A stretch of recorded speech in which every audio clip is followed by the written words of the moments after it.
Assalamualaikum warahmatullahi wabarakatuh. Selamat datang di Warsuma dan kesayangan kalian, Diwa Perdana.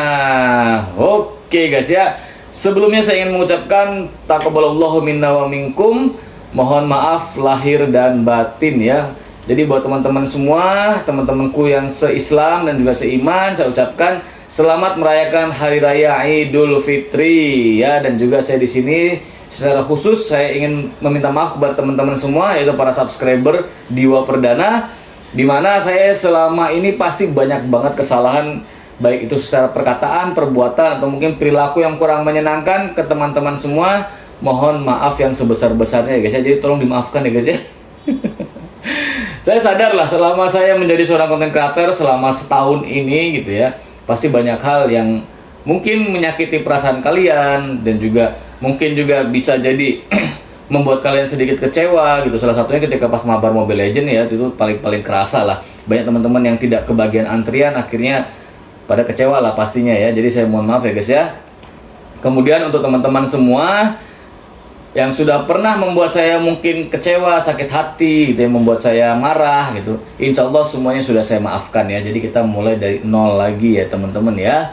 Bukan berarti kita habis ini akan bikin skor lagi nih 1-0 atau berapa kosong, enggak ya. Kalau bisa kita semakin hari semakin baik lah. Semakin lama jalinan silaturahim kita semakin erat dan juga semakin kuat ya. Itu harapan saya seperti itu ya.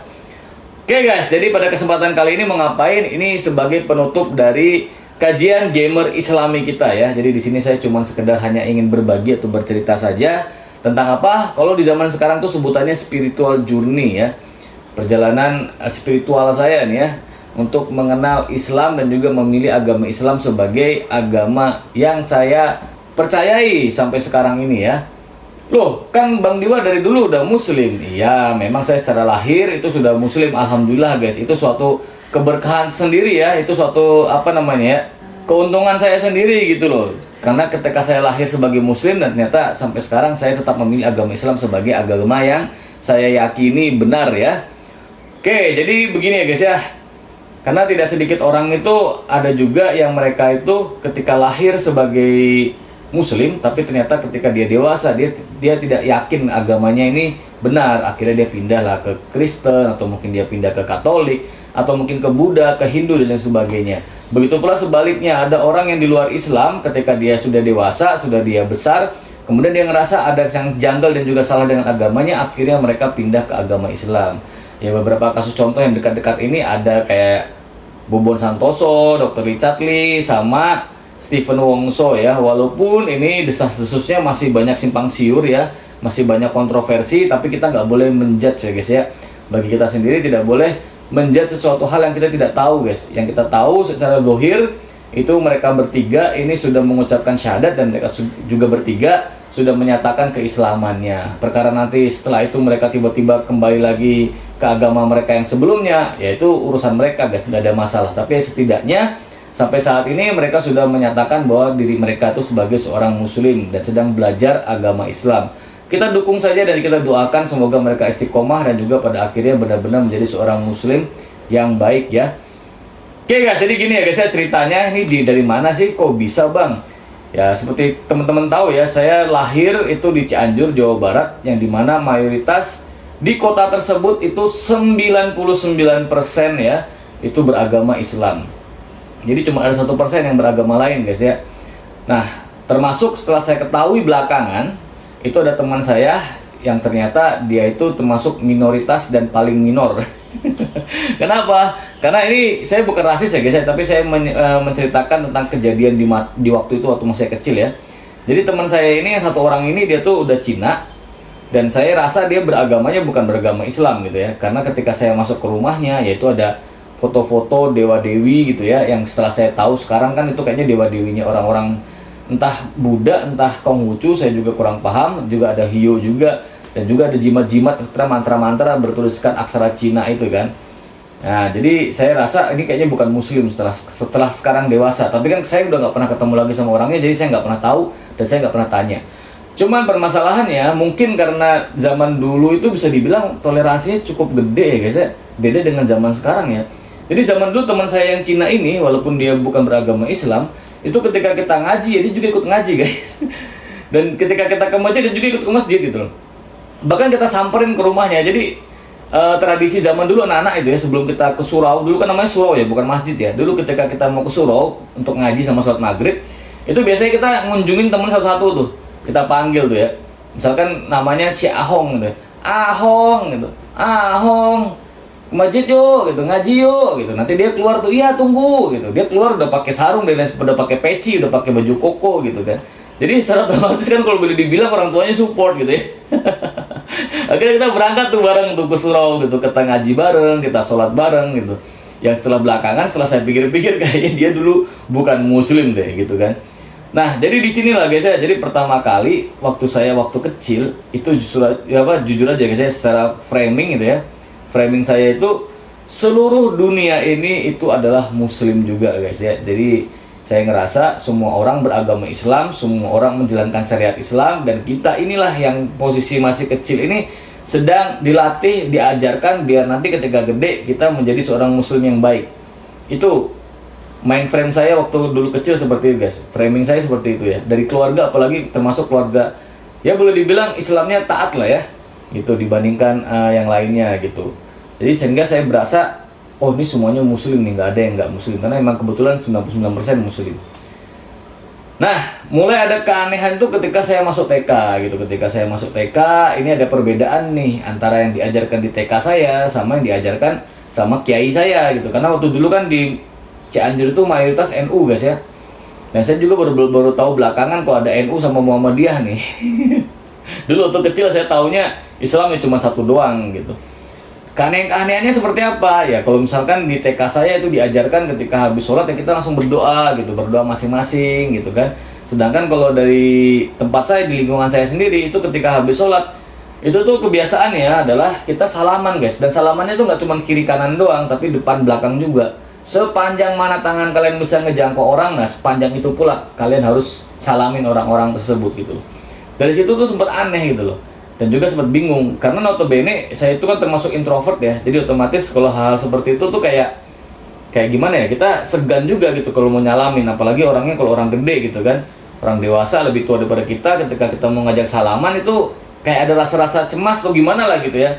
Takutnya kalau nggak diterima gimana, kalau misalkan orangnya malah kita salamin kok dia nggak ngeh gimana gitu. Karena pada kenyataannya beberapa kali ketika saya mau nyalamin ya emang melengos dia gitu. Jadi mungkin karena ngeliatnya masih anak kecil lah gitu ya, jadi nggak terlalu dipedulikan gitu.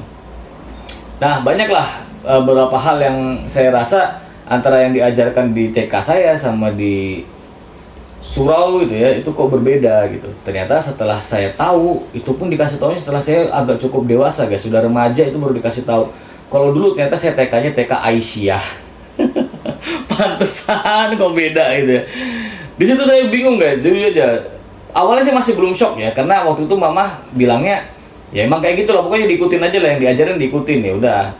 Gitu ketika saya tanya ke para kiai marah ya sudahlah, mau gimana lagi gitu kan. Jangan banyak tanya, waktu dulu kan seperti itu. Cuman akhirnya saya baru tahu oh ya mungkin zaman dulu keterbatasan informasi sama minimnya literasi, serta kalau zaman sekarang kan gampang ya, kita bisa baca-baca buku, kita bisa banyak belajar dari banyak guru gitu kan. Kalau dulu kan mau tidak mau kan kita hanya satu tempat, itu satu kiai gitu kan.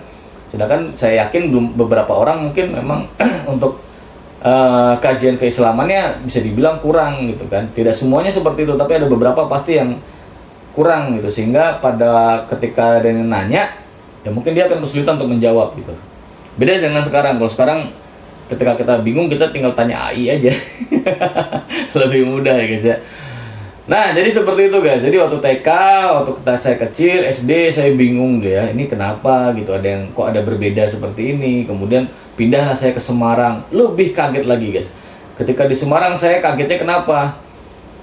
Teman-teman tahu kelenteng ya, kelenteng itu kan gede-gede, bagus-bagus gitu. Wah, ornamen-ornamennya cantik. Sedangkan di Jawa Barat itu tidak ada satupun kelenteng guys, tidak ada kelenteng, bahkan gereja aja bisa dihitung dengan jari deh guys. Dulu waktu di Jawa Barat guys, waktu di Cianjur guys, karena semuanya rata-rata masjid. Di mana-mana masjid tuh gampang dicari waktu itu di daerah Jawa Barat. Tapi kalau misalkan ke Semarang waktu zaman dulu ya, itu untuk mencari satu masjid aja susah banget guys, beneran susah banget zaman dulu waktu pertama kali saya pindah di tahun 90-an tuh guys. Jadi tahun 90-an itu paling banyak di Semarang tuh kalau nggak gereja, kelenteng waktu itu. Terutama kelenteng, banyak banget guys. Hampir di setiap pinggir jalan tuh ada kelenteng. Jadi waktu pertama kali saya pindah, saya ngeliatin kelenteng-kelenteng itu, saya mikirnya, wih ini masjid bagus banget gitu. Ini masjidnya bagus banget, warnanya merah gitu. Ada naganya, itu kan saya kebetulan waktu itu suka banget dengan namanya naga ya guys ya. Jadi hewan-hewan imajinatif kayak naga, Pegasus gitu, itu saya senang banget guys. Jadi pas waktu ngeliat pertama kali kelenteng itu, saya lihat, wih dia ada naganya keren banget gitu. Kok ada lilin-lilin gede ya. Waktu itu juga, wow ini masjid apaan kok bentuknya kayak gini. Tapi pas saya mau baca tulisannya, kok susah banget bacanya ya, kok ini kayaknya bukan tulisan Arab gitu kan, ini tulisan apa ini gitu. Waktu dulu saya masih belum tahu guys, sampai akhirnya ketika pas sudah pindah saya baru tahu kalau ternyata di Semarang tuh termasuk banyak orang etnis Chinese-nya tuh banyak banget guys, banyak sekali. Tetangga kita itu hampir semuanya Chinese gitu. Dari situlah saya baru tahu kalau ternyata di Indonesia ini tidak semuanya Muslim gitu. Jadi ada 5 agama nih, ada agama Kristen, Katolik, Yahudi lagi, Hindu. Yahudi gak diresmikan ya guys ya. Hindu, Buddha gitu ya. Kemudian Islam, dan terakhir ada Konghucu ya, yang baru-baru diresmikan. Dari situ saya kaget, oh ternyata ada perbedaan agama nih. Dan ternyata beda juga Tuhannya gitu. Tuhannya umat Kristen sama Katolik itu Yesus gitu. Saya kaget juga nih, Yesus ini siapa gitu. Tuhan Yesus tuh kayak gimana? Kok bisa ada nama Tuhan Yesus? Pas saya pelajari sejarahnya, ketika tanya-tanya sama teman-teman SD gitu ya, ternyata nabi-nabinya juga sama. Mereka juga kenal Musa, mereka juga kenal Ibrahim gitu ya. Tapi kok ceritanya beda gitu. Mereka juga kenal Daud gitu. Tapi kok ceritanya beda. Kok Tuhannya Yesus? Ini saya sempat bingung juga nih. Ini kenapa kok bisa mereka Tuhannya Yesus? Ibadahnya di gereja bukan di masjid gitu ya. Padahal kalau cerita nabinya kok sama. Ada Adam juga, mereka kenal sama Musa juga, mereka kenal Nabi Ibrahim juga. Tapi kok disembah Yesus gitu. Itu jujur guys, pikiran waktu anak SD itu bingung banget gitu. Kita nanya sama guru agama juga, mereka cuma bilang apa? Ya itu beda itu. Mereka Kristen, kita Islam gitu. Tapi tidak dijelaskan kenapa kok bisa ada perbedaan. Terus nggak dijelaskan tentang ternyata sebelum agama Islam tuh ada agama Kristen, sebelumnya agama Kristen malah ada Yahudi gitu kan. Gitu loh, bukan agama ya, tapi maksudnya di dalam Islam itu disebutkan gitu. Sebelum-sebelumnya itu ada umat Nasrani sama umat Yahudi gitu. Umat Nasoro sama umat Yahudi gitu. Bukan agamanya, kalau agamanya dari dulu tetap kita yakini Islam ya guys ya. Nah, dari sana mulailah tuh, bergejolak tuh pikiran tuh. Bergejolak, mulai bingung nih, kok bisa nyata ada agama, ada banyak. Kalau memang benar-benar semua ini kita ciptaan dari Tuhan, kenapa Tuhannya jadi banyak nih sekarang nih? Agamanya kok jadi banyak nih? Tapi itu nggak bisa terjawab guys, karena ketika saya tanya ke ibu juga nggak tahu, saya tanya ke bapak saya juga nggak tahu. Ketika saya tanya kepada guru-guru saya waktu itu juga, guru-guru saya malah mereka marah-marah, ya kamu tuh harus percaya aja dengan agama Islam, selain Islam tuh salah gitu.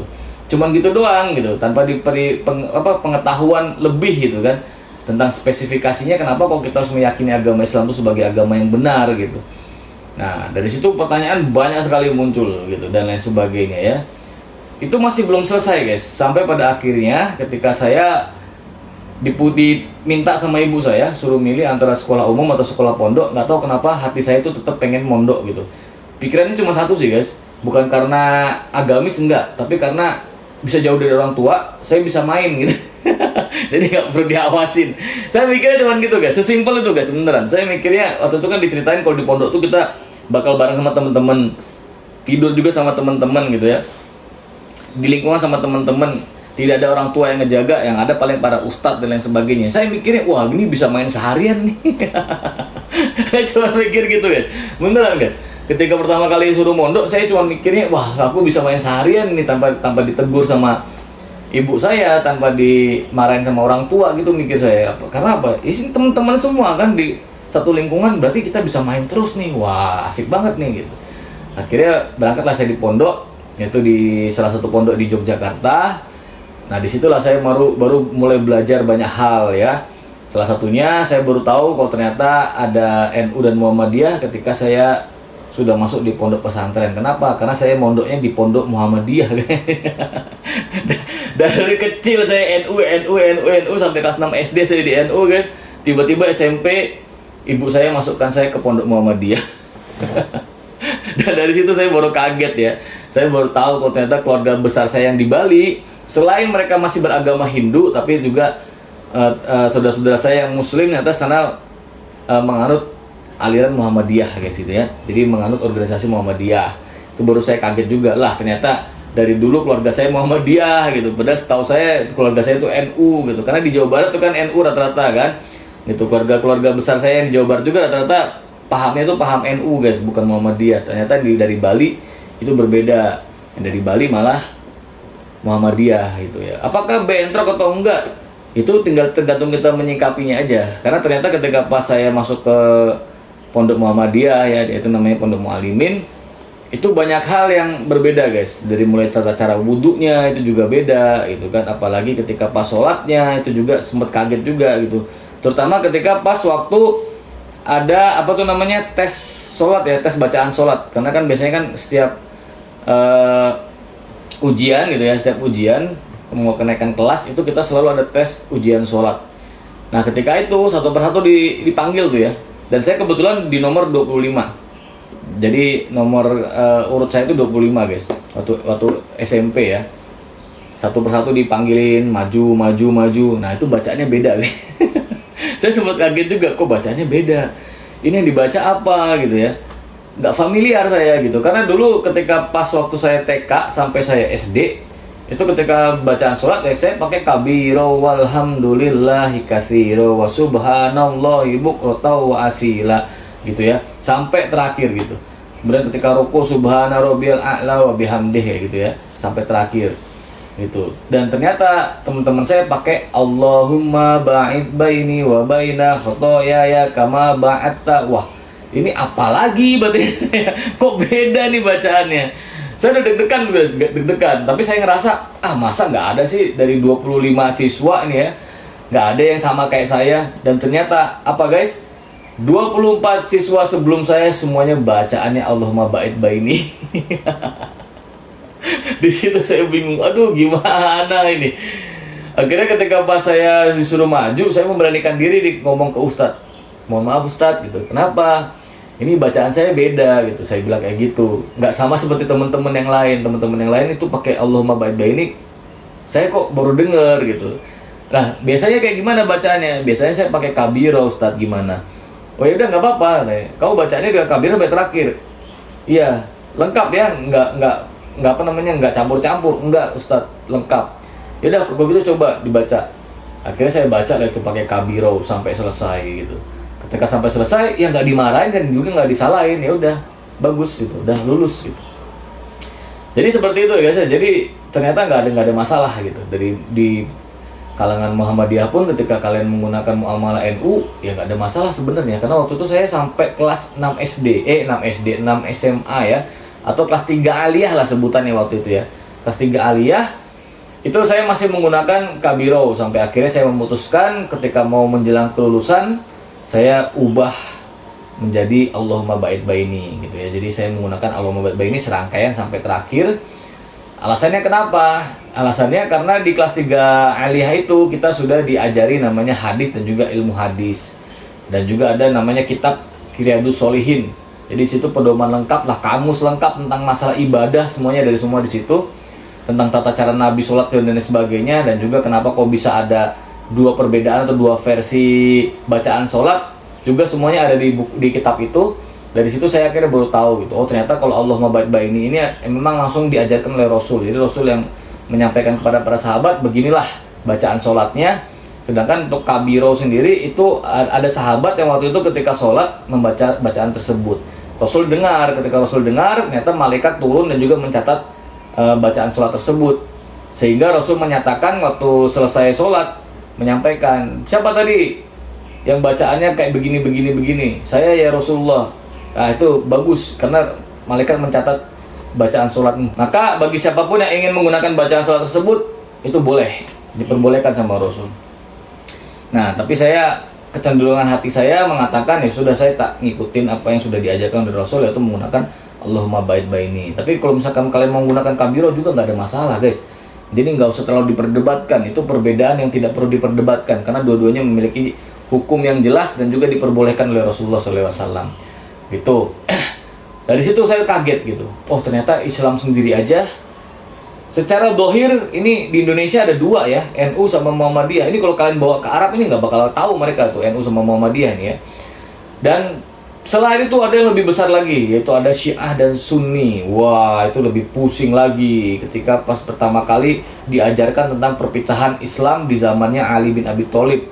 Ini sebenarnya kemarin ada pertanyaan nih dari SD Ervan juga ya tentang masalah perpecahan antara umat Islam itu yang terjadi di zamannya Ali bin Abi Thalib sehingga muncul yang namanya kelompok Syiah. Itu bagaimana riwayatnya. Kalau secara jelas jujur aja saya sudah agak lupa ya guys ya.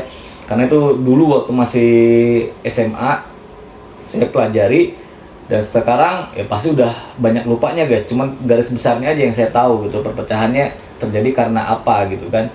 Nah, dari situlah ada dua kelompok besar nih seluruh dunia nih ya, yaitu ada Syiah sama Sunni. Kalau kecil-kecilnya ada lebih banyak lagi lah. Belum lagi ketika kalian misalkan benar-benar mempelajari Islam, kalian benar-benar pengen mengenal Islam, itu ada tarekat-tarekat juga guys ya. Yang paling terkenal di Indonesia itu ada namanya tarekat Naksabandiyah, sedangkan ada juga tarekat Rububiyah gitu, tarekat apalagi Qadariyah dan lain sebagainya. Ada banyak sekali golongan-golongan dalam Islam yang itu saya membuat kaget. Dari situ jujur ya, ketika pertama kali mendengar ternyata ada sebanyak itu golongan-golongan dalam Islam, apalagi ada LDII dan kawan-kawan tuh ya.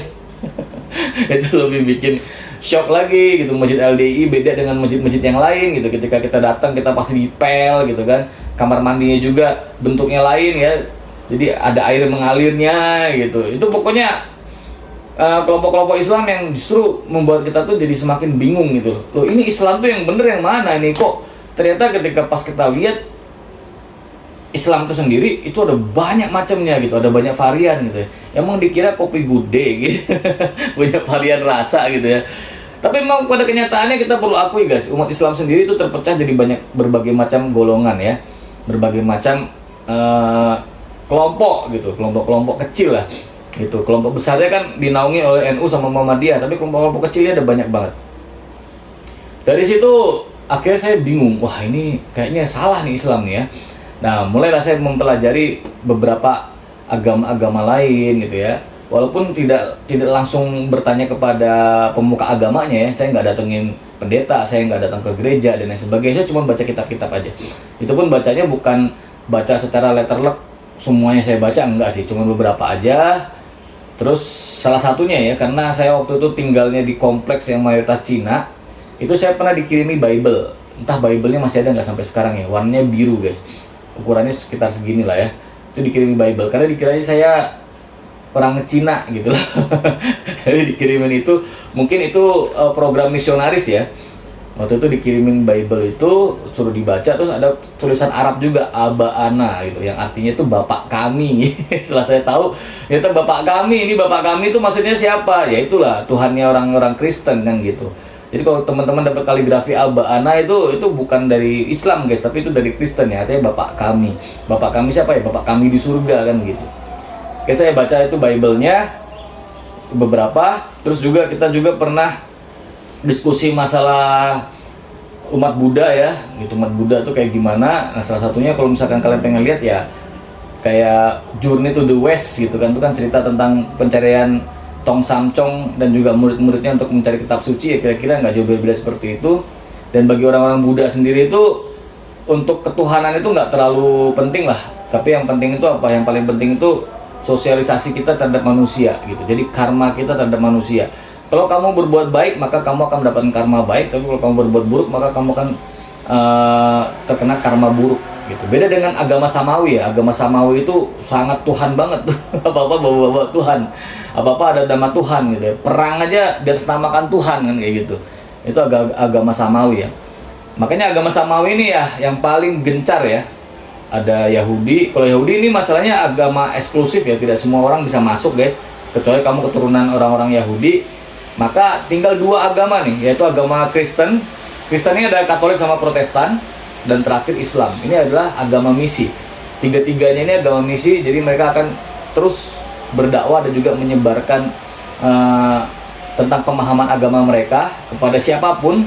Tapi kalau Islam itu sudah ada patokannya ya, yaitu lakum dinukum waliyadin, yang dimana kita tidak boleh mendakwahi atau menceramai orang-orang yang sudah beragama kecuali mereka yang minta sendiri gitu. Dan juga kita tidak boleh memaksa orang-orang untuk masuk ke dalam agama Islam seperti itu. Itu untuk agama Islam. Nah, banyak kesalahan dari kita nih ya guys ya. Ketika kita mulai ragu dengan agama kita, itu kita malah mencari di tempat yang lain. Sama seperti saya waktu itu. Saya agak ragu dengan agama saya. Mungkin ibu saya sama bapak saya nggak tahu nih ya. Almarhum bapak saya nggak tahu.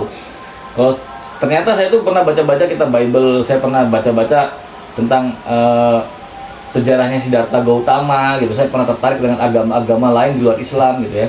Kemudian saya baca-baca seperti itu ketika pas remaja ya, terutama pas kuliah ini. Kuliah saya sering banget diskusi agama dengan teman-teman saya yang di luar Islam. Ngobrol-ngobrol banyak lah, saya pengen tahu kayak gimana sudut pandang mereka sebagai seorang Nasrani, bagaimana sudut pandang mereka sebagai seorang Buddha gitu, Hindu. Karena kebetulan di kampus saya itu nggak semuanya Muslim guys, jadi agamanya macam-macam gitu. Nah, dari situlah saya menyadari ada kesalahan nih. Oh, salahnya saya kenapa kok saya malah mencari jawaban di luar? Kenapa nggak kita nyari di dalam dulu gitu? Begitu juga dengan teman-teman, siapapun, kalian di agama manapun ya. Ketika sebelum kalian memutuskan untuk mencari jawaban di luar, coba cari dulu di dalam guys. Karena siapa tahu kadang-kadang tuh kita tuh sebenarnya di rak kita itu sudah ada bukunya, sudah ada panduannya, tapi kita nggak mau baca gitu. Kita malas baca, kita malas untuk mencari tahu gitu. Kita lebih pengen cari yang praktis atau yang instan, atau bahkan kita malah justru mencari itu gara-gara apa? Gara-gara tampilannya lebih menarik gitu. Misalkan ya, saya sudah punya rak buku nih, komplit nih sebenarnya, sudah ada tuntunan-tuntunannya, sudah ada semua. Apapun yang kamu tanyakan sudah ada di dalamnya itu semua. Tapi saya males karena ngeliatnya apa? Ini raknya jelek gitu ya, bukunya juga awut-awutan, nggak ditata dengan rapi gitu ya. Sehingga kita ngerasa, aduh, udah males baca. Kita lihatlah pihak teman kita nih. Ya teman kita raknya bagus gitu ya, raknya indah, buku-bukunya tertata dengan rapi. Akhirnya kita penasaran, kita cari jawaban dari sana. Padahal di tempat kita sendiri ada gitu. Cuma kita malas baca gitu, kita malas untuk mencari tahu. Nah, kesalahannya di situ. Jadi pertama kali saya sempat goyahnya di sana. Kemudian akhirnya saya coba cari-cari jawaban. Apa pertanyaannya yang saya tanyakan, itu saya coba cari jawabannya di dalam agama saya sendiri. Dan ternyata, ya alhamdulillah ya, segala suatu hal yang saya tanyakan selama ini, yang membuat saya ragu selama ini, akhirnya semua ada jawabannya di agama Islam. Dan yang terakhir kemarin itu saya sempat menanyakan tentang masalah apa? Tentang masalah kripto.